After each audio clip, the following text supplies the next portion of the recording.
प्रेम से बोलिए गणेश भगवान की।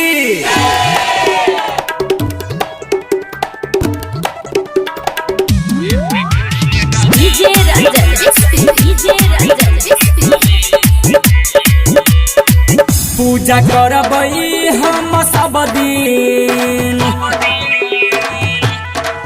पूजा करबई हम सब दिन, हे यो गौरी गणेश के।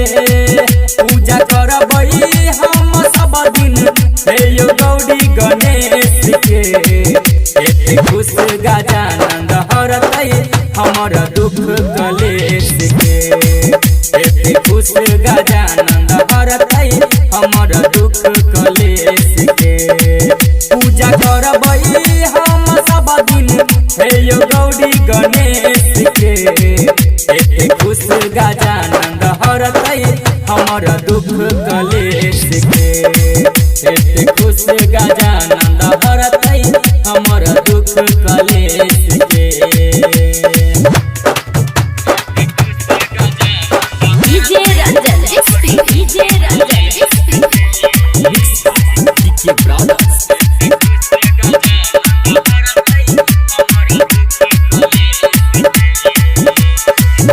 बड़ा निक लागे देखू मूसक सवारी।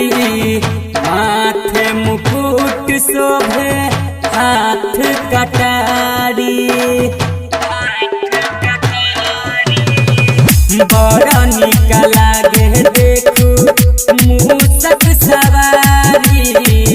माथे मुकुट शोभे हाथ कटारी।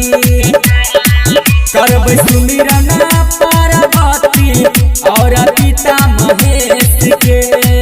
करब सुमिरन पार्वती और पिता महेश के। एते खुश गजानंद हरतै हमर दुख कलेश के।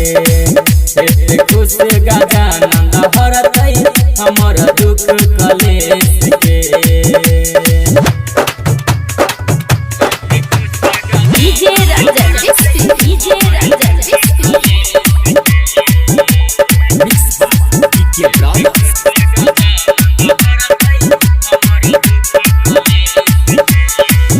चलू सब मिल जुल कर आरती उतारब।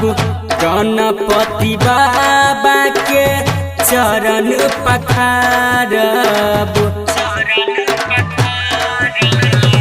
चलू सब मिल जुल कर आरती उतारब।